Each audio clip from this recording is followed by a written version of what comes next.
Today I will show you a comedy, fantasy, romance film from 2011 titled Midnight in Paris.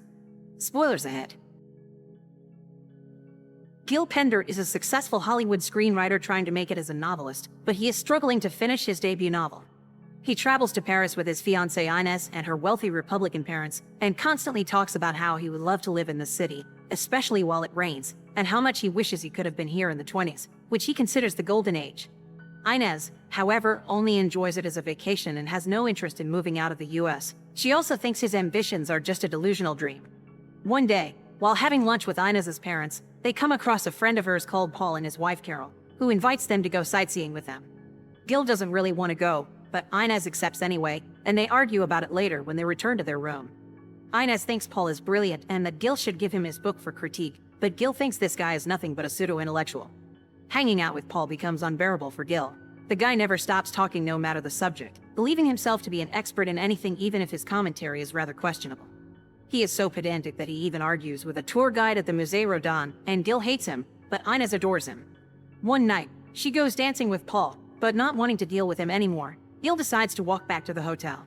Since he is a little bit drunk, he ends up getting lost and stops to rest at the doorsteps of some building when a nearby clock strikes midnight. At that moment, an old car pulls up beside him and the passengers inside, who are also dressed in old-fashioned outfits, invite him to join them. Gil gets in after some hesitation, and eventually, they make it to a party where Gil meets some notable people from the 1920s, like Cole Porter and Zelda and Scott Fitzgerald. Gil thinks all the names are a coincidence, even when they tell him the party is for Jean Cocteau, but plays along anyway. When Zelda gets bored, she convinces Scott and Gil to leave with her, and together they go to the Bricktops, where they see Josephine Baker dancing. It is then that Gil finally accepts he has traveled back in time to the 1920s. Afterward, they go to a cafe, where Gil gets to meet Ernest Hemingway and Juan Belmonte. He asks Hemingway if he would read his novel, but Hemingway refuses, saying that he should never let another writer critique his stuff. He does accept, however, to show his manuscript to Gertrude Stein, which excites Gil to no end, so he rushes out of the cafe to go back to the hotel to pick up his book, but he stops midway when he realizes they didn't agree on a place to meet. Gil goes back to the building he has come from, but instead of the cafe, there is a laundromat, which means he has come back to the present. The next morning, while Inez tells her about the fun night she had, Gil is lost in a daze, not believing what has happened to him. He tries to tell her about it, but of course, she doesn't believe him. They go shopping with Inez's mom, who indirectly calls Gil cheap, and when it starts raining, Gil tries to get them to walk under the rain together, but they hate the idea. Later in the evening, Gil takes his manuscript and Inez to the spot on the doorsteps where he was picked up last night, wanting to show his fiancée that his time travel story is true. As time passes and nobody shows up, Inez gets bored of waiting and leaves, but Gil doesn't quite give up yet. His perseverance is rewarded when the clock strikes midnight and the same old car arrives, this time with Hemingway as its passenger, who tells Gil what makes love and passion real, making him doubt his relationship with Inez. The two men arrive at their destination, where Gil is introduced to Gertrude Stein, Pablo Picasso and his lover Adriana. After scolding Pablo for not representing Adriana properly in his painting, Gertrude takes Gil's manuscript and reads the first few lines aloud, prompting Adriana to say she is already hooked on the story. Gertrude promises she will read the whole book later, but now she must talk to Hemingway, so Gil gives them some privacy and joins Adriana in another room, where they bond over their love for the older times and the arts. She tells him about all the famous artists she has dated and confesses she thinks Picasso is a very difficult man. She also encourages Gil to follow his dream to come live in Paris. When Gil returns to his hotel room a few moments later, he can't stop thinking about all the celebrities he has met, but most importantly, he can't stop thinking about Adriana. The next day, he goes shopping with Inez and her mother again and stops at an antique store when he hears some of Porter's music playing. He gets to chat with the clerk, Gabrielle, who is also a big fan. Afterward, they go to the museum with Paul, who continues to pedantically talk a lot. Inez doesn't let Gil cut in with his own opinions, but he finally gets the chance to when they find Picasso's painting of Adriana, impressing everyone by repeating the criticism Gertrude offered last night. From then on, Gil starts going back to the 20s every night, giving Inez the excuse that he goes on walks for inspiration and this is helping him write more. Inez doesn't care and spends the nights hanging out with Paul, but her parents are suspicious, and her dad hires a private investigator to follow Gil around. Gil attends tons of different parties with various famous artists and his connection to Adriana grows stronger every night, especially after she and Picasso break up. One evening, they find Zelda about to jump into the river because she thinks Scott doesn't love her and she doesn't like the way she looks.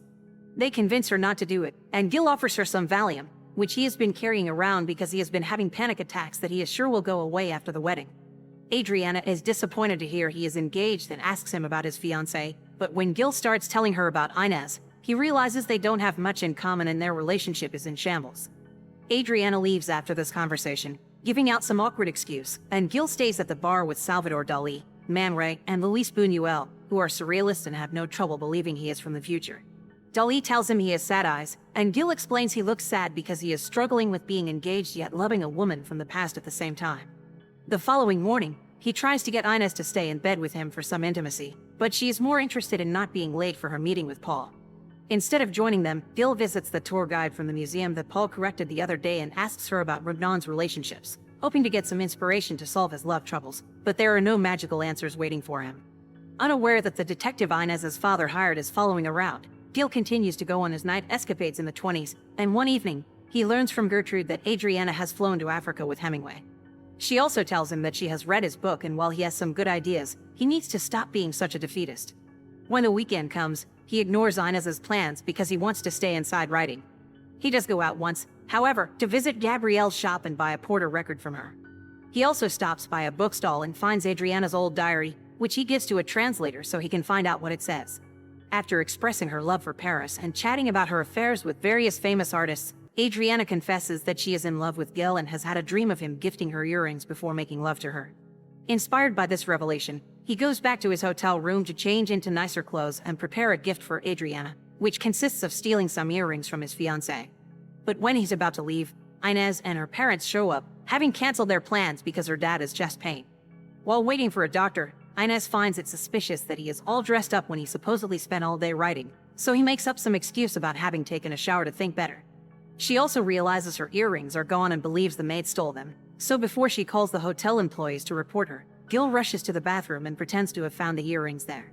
He then goes to buy earrings at a proper shop, and when midnight comes, he takes his revised manuscript to Gertrude and asks her about Adriana, so Gertrude tells him what party he may find her at.